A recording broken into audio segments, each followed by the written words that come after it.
जय हिंद मेरे डियर साथी, मैं आपका साथी विकास और आज हम देखने वाले हैं एंटी कोगुलेंट एजेंट के बारे में।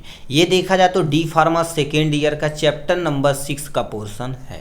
इसमें हम क्या क्या देखने वाले हैं आपको बता देना चाहते हैं। सबसे पहले एंटी कोगुलेशन की इंट्रोडक्शन, उसके बाद क्लासिफिकेशन, उसके बाद फार्माकोलॉजिकल एक्शन, उसके बाद इंडिकेशन, कॉन्ट्रा इंडिकेशन और डोजेज देखेंगे। मतलब जो आपके सामने पीसीआई का सिलेबस है फार्माकोलॉजी का, उसको हर एक टॉपिक को हम इसमें डिटेल में कवर करने वाले हैं।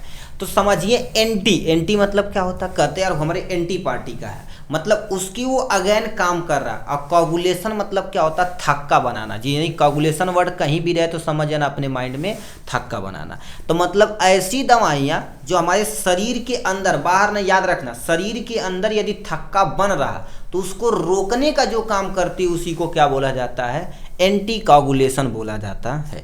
अब याद रखना, शरीर के अंदर कभी भी थक्का नहीं बनना चाहिए, नहीं से दिक्कत हो सकती है। अभी थक्का बनेगा, क्लॉट बनेगा, हार्ट अटैक आएगा, आदमी की डेथ हो जाएगी। ठीक है, बाहर तो बनना जरूरी है, बाहर तो भैया बनना जरूरी, काम महा जरूरी है, बट यहाँ पर बनना क्या होगा, शरीर के अंदर कंपलसरी नहीं है। द ड्रग्स और medicine that prevent formation of blood coagulation, मतलब ऐसी दवाइयाँ जो हमारे शरीर के अंदर ब्लड का क्या होगा, थक्का बन रहा है, और blood clot are known as anticoagulation बोला जाता है। इसको क्या बोलते हैं, एंटी कोगुलेशन बोलते हैं। मतलब सिंपल सा क्या होती हैं ऐसी दवाइयाँ, देखो क्या लिखा, ड्रग्स और medicine that prevent formation of blood coagulation, ऐसी दवाइयाँ जो ब्लड के फॉर्मेशन यानी ब्लड के कोगुलेशन के फॉर्मेशन में जो रोकने का काम करती है, प्रिवेंट मतलब रोकने का काम करती है। Blood clot are known as anticoagulation कहलाती, क्या कहलाती, एंटी कोगुलेशन कहलाती। बस काम। नेक्स्ट पॉइंट क्या लिख रखा दो यानी do not dissolve clot that have the already form. अब देखिए क्वेश्चन में क्या दे दिया, इस पॉइंट में बहुत सटीक चीज लिखा है, क्या, do not dissolve clot that have the already formed, मतलब हमारे शरीर के अंदर जो ऑलरेडी ब्लड का क्लोट बन चुका उसको कभी ये क्या कर देगा, डिजॉल्व नहीं करेगा। Do not dissolve clot that have the already form, मतलब हमारे शरीर के अंदर जो ऑलरेडी ब्लड का कोगुलेशन, ब्लड का थक्का बन गया तो उसको ये डिजॉल्व नहीं करेगा। बट आर, ठीक है, use to inhibit the formation of new clot, मतलब अब नया क्या करेगा, थक्का जो बनेगा उसको रोकने का काम, इनहिबिट करने का जिम्मेदारी किसकी होती है, एंटी कोगुलेशन की होती है। तो ये आपको समझ में आया होगा एंटी कोगुलेशन क्या होता है। अब इसका क्लासिफिकेशन देखा जाए तो क्या होगा, इसके अंदर कौन कौन सा एग्जाम्पल, इसको हमको देखना पड़ेगा। सबसे पहले आपके इसे दो में कैटेगराइज किया गया। पहला आपके सामने इंजेक्टेबल एंटी कोगुलेशन, दूसरा ओरल एंटी कोगुलेशन। मोस्टली देखा जाए तो इंजेक्शन ही दिया जाता है, ये वाला तुम्हारे पास ओरल मोस्टली बहुत कम दिया जाता है।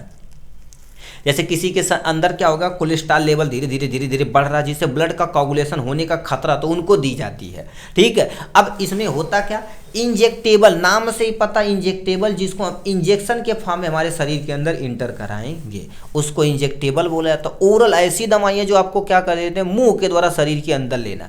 इसको फर्दर दो में डिवीजन किया गया है, कोमरीन डेरिवेटिव होता है और क्या होता है, ठीक है, इंडैडिओन डेरिवेटिव होता है। अब इसमें क्या लिख रखा, इंजेक्टेबल एंटी कोगुलेशन में सबसे पहला एग्जांपल आपके सामने आ जाता, क्या होगा, हिपैरिन आता, क्या हो जाएगा आपके सामने, हिपैरिन आता। दूसरा एग्जांपल क्या हो जाएगा, एंक्रोड आता। ठीक है, ये आपके सामने हो गया दूसरा एग्जांपल। तीसरा एग्जांपल आपके सामने क्या हो जाएगा, यहाँ से लिपिरुडीन आ जाएगा। तो ये आपके सामने 2-3 एग्जांपल हमने लिख दिया। But most of the case में हिपैरिन का उपयोग किया जाता है जो हमारे शरीर के अंदर ऑलरेडी होता है, बट इसको बाहर से भी दिया जाता है कि उसको प्रमोट किया जा सके। ओरल एंटी कोगुलेशन मतलब ऐसी कोगुलेशन जो हमारे मुंह के द्वारा दी जाती है हमारे शरीर के अंदर। इसमें तुम्हारे पास क्या लिखा है, यानी कोमरीन डेरिवेटिव में सबसे एग्जांपल तुम्हारे पास क्या जाता है, वेरफारिन आता है। ठीक है, वेरफारिन आता है, आपके सामने एक एग्जांपल हो जाएगा। वेरफारिन सोडियम लिख देना, ठीक है, जो सबसे बहुत सुटेबल एग्जांपल है इसका। नेक्स्ट में तुम्हारे पास क्या हो जाता है, ठीक है, डाईक्यू में रोल आता है। ठीक है, यम ए है इसमें, ये आपके सामने दो एग्जांपल ये हो जाएगा।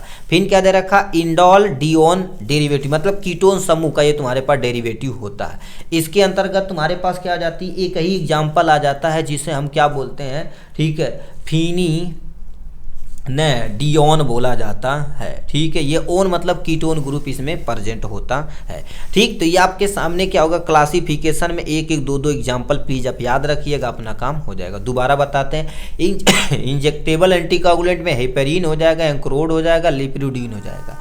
ओरल एंटीकोगुलेंट में कोमरिन डेरिवेटिव के अंदर वारफारिन सोडियम हो जाएगा, ड्यूक्रामा रोल हो जाएगा। ठीक, अब यहाँ पर नेक्स्ट में आते हैं, इंडो यानी लिख रखा इंडिडियोन डेरिवेटिव में तुम्हारे पास क्या हो जाएगा, फेनिडियोन आ जाता है इसका एग्जाम्पल।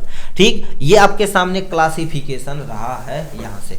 अब हम नेक्स्ट पे चलते हैं, हिपेरिन और वेरफारिन का बार बार पूछा जाता है, इसका फार्माकोलॉजिकल एक्शन को हम पूरा डिटेल में देख लेते हैं। ठीक, अब इसमें क्या लिख रखा, ध्यान से सुनिए। फार्माकोलॉजिकल एक्शन मतलब इस कैटेगरी की दवा यदि हमारे दी जाएगी तो हमारे शरीर के अंदर क्या प्रभाव पड़ेगा, क्या एक्शन होगा, उसको हम यहाँ देखेंगे। पहला heparin, heparin enhance the activity of antithrombin third which inhibit the multiple coagulation यानी clotting factor such as the thrombin and factor number 10 होता। अब देखिए हमारे शरीर के अंदर टोटल 13 ऐसे क्लॉटिंग फैक्टर होते हैं जिसका कुछ ही नाम होता और कुछ का क्या 1 2 3 4 5 XYZ दे दिया गया, उसका नंबरिंग कर दिया गया। अब इसमें जो हिपेरिन होता है सबसे पहले किसको करेगा, एंटीथ्रोम्बिन, नाम से ही पता, एंटी मतलब रोकने वाला, थ्रोम्बिन मतलब थक्का, तो उसको क्या करेगा, थ्रोम्बिन, क्योंकि प्लेटलेट का नाम क्या होता, थ्रोम्बिन होता, उसके जो थर्ड वाले पोर्शन होते हैं उसको थोड़ा सा इनहांस करेगा। अब बताइए जब बढ़ गया तो ये ब्लड के अंदर खूंच के जाएगा, ये कहाँ बढ़े रे, थक्का बनाए मार दू तमाचा, मतलब 2-3 तमाचा मारेगा, थक्का है भैया, अब थक्का नहीं बनाए वो कोनो टेंशन है। विच इनहिबिट द मल्टीपल क्लॉटिंग, मतलब क्या होगा, जहां जहां क्लोट बना रहा उसको कहेगा रोक दे, बड़ी मार मारा।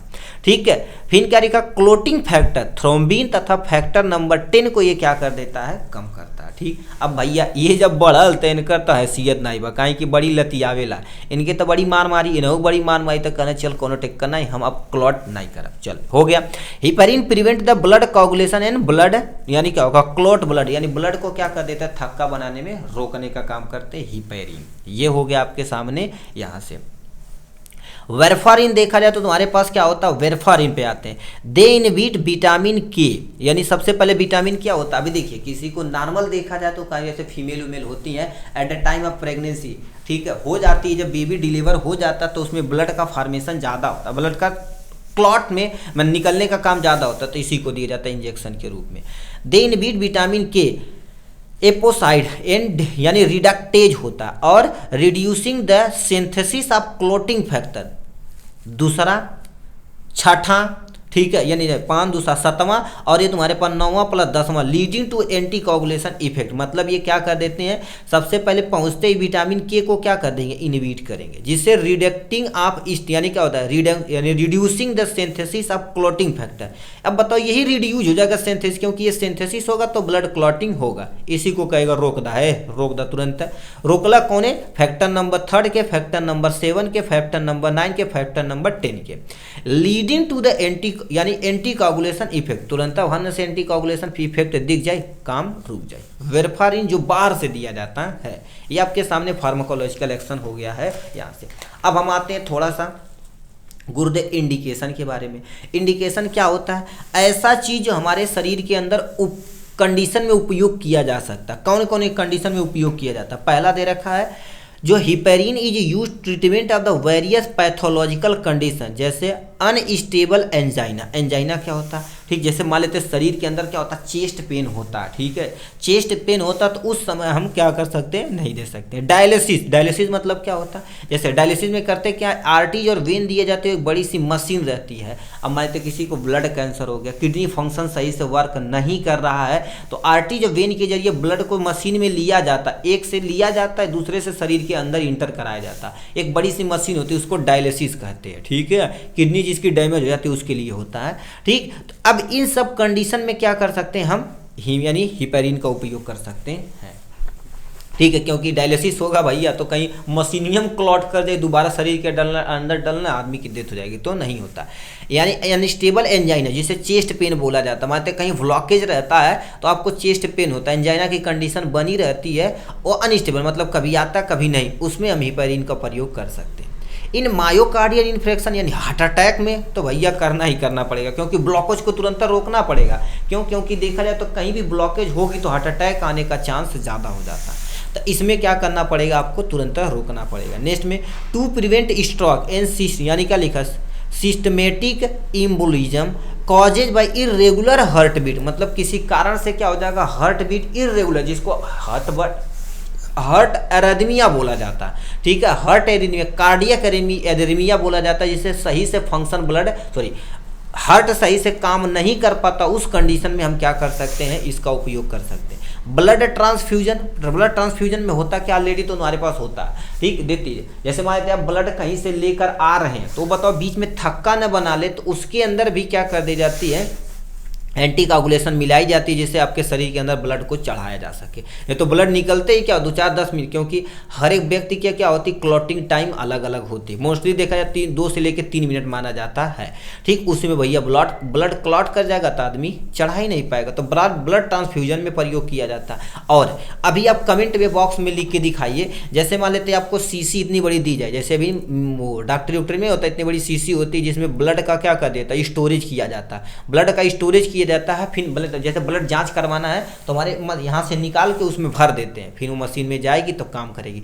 तो इसके अंदर कौन सा केमिकल होता है, दोबारा सुनिए, कौन सा केमिकल होता है जो ब्लड को क्लॉट करने से रोकता है। कमेंट बॉक्स में देखिए कितने तो लिख के दिखाते हैं। एम्स 2025 में दोनों सेट में ये क्वेश्चन पूछा गया था, ठीक है। तो ये आपके सामने हो गया है। यहाँ से कॉन्ट्राइंडिकेशन मतलब कहाँ कहाँ प्रयोग नहीं कर सकते। पहला, if the patient already have the any internal bleeding. अब भैया किसी पर्सन को ऑलरेडी इंटरनल ब्लीडिंग है, इंटरनल ब्लीडिंग में नहीं दे सकते, क्योंकि क्लॉट करेगा तो भैया कहीं ब्रेन व्रेन में कर गया तो दिक्कत हो जाएगी, तुरंत नहीं दे सकते। गैस्ट्रो इंटेस्टाइनल ब्लीडिंग में दे सकते, नोजल ब्लीडिंग में नहीं दे सकते। भाई नोज में ब्लीडिंग दे रहे हैं, यहीं पर थक्का बना दिया, सांसिया नहीं ले पाएगा आदमी, मरा जाएगा, तो दिक्कत हो जाएगी, इसमें नहीं दे सकते। इन लीवर डिजीज में आप नहीं दे सकते। दूसरा, सीवियर किडनी डिजीज में, क्योंकि भैया डायलिसिस ऑलरेडी हो रहा है, किडनी ऑलरेडी डैमेज है, तो आप नहीं दे सकते हैं। Peptic ulcer, risk of stomach bleeding increase it the anticoagulation are use. मतलब पेप्टिक अल्सर में तुम्हारे पास ऑलरेडी स्टमक में क्या होता है, रिस्क होता है कि भैया कहीं ब्लीडिंग ना हो जाए। ब्लीडिंग होगा तो भैया तुरंत, क्योंकि पहुँचते ही पेटवा में खाते ही वही करेगा, अरे निकल अरे ब्लड, 2 तमाचा मारी, क्लॉट कर दी, तो दिक्कत हो जाएगा, ठीक है। तो इसमें हम क्या कर सकते हैं, एंटीकोगुलेशन का यूज, ठीक है, नहीं कर सकते हैं। अब आते हैं गुरुदेव डोजिंग पे। तो डोजिंग देखा जाए तो हमारे पास क्या लिख रखा है यहाँ से, पहले वारफारिन जो 2 से लेके 5 mg ये देखो ओडी प्रयोग किया जाता है। दिन में हम क्या कर सकते हैं, 1 बार प्रयोग कर सकते हैं। नेक्स्ट में क्या लिख रखा है, हिपेरिन सोडियम जो 100 यूनिट होती है IV चढ़ाई जाती है भैया, ठीक है, ये आपके सामने IV चढ़ाई जाती है। नेक्स्ट में लिख रखा इनोजेपेरिन, देखा जाए तो 1 ग्राम पर kg व्यक्ति, मतलब यदि मान लेते कोई 10 ग्राम का व्यक्ति है तो उसको 10 ग्राम यानी 10 mg दी जाती है मिलीग्राम में। टेस्ट में तुम्हारे पास क्या लिख रखा है, फेनिडियोन होता है जो 25 से लेकर 50 mg ओडी में प्रयोग किया जाता है, दिन में क्या कर सकते हैं, 1 बार प्रयोग किया जा सकता है। नेक्स्ट में तुम्हारे पास क्या लिख रखा है, डाइकोमेरोल हो जाता है जो 100 से लेकर 250 mg होता है, ये भी क्या प्रयोग किया जाता है, ओडी प्रयोग किया जाता है, दिन में 1 बार हम प्रयोग कर सकते हैं। तो इस टाइप से देखा जाए तो आपके सामने जो एंटीकोगुलेशन था हमने A to Z आपको सामने एक्सप्लेन कर दिया। क्या क्या देखें आपको बता देना चाहते हैं। देखा जाए तो सबसे पहले हमने क्या कर दिया है, ठीक है, एंटी जो कोगुलेशन था, ठीक है, ये आपके सामने एंटी कोगुलेंट था। इसमें क्या क्या देखें, सबसे पहला आपने क्या कर दिया, इंट्रोडक्शन देखा होगा, क्या देखा हुआ, इंट्रोडक्शन। नेक्स्ट में आपके सामने क्या हो जाएगा बाबू, क्लासिफिकेशन हो जाएगा, क्या हो जाएगा आपके सामने, क्लासिफिकेशन। उसके बाद हमने क्या देखा, इंडिकेशन देखा, मतलब कहाँ कहाँ उपयोग कर सकते हैं। नेक्स्ट में आपने क्या देखा, कॉन्ट्रा इंडिकेशन देखा हुआ है, कॉन्ट्रा इंडिकेशन आप कहाँ कहाँ प्रयोग नहीं कर सकते। उसके बाद हमने डोजेज देखा हुआ है, इसी में एक भूल गए आपके सामने, क्या हो जाएगा, फार्माकोलॉजिकल एक्शन देखा जाए तो अकॉर्डिंग टू PCI जो हमको सिलेबस प्रोवाइड किया गया उसी के अकॉर्डिंग हमको चलना है, और हमें पूरी तरह से क्या कर दिया है, कंप्लीट कर लिया है, ठीक। तो चलिए आज के लिए बस इतना ही, फिर मिलेंगे नेक्स्ट वीडियो में नेक्स्ट टॉपिक के साथ, तब तक के लिए bye bye and take care.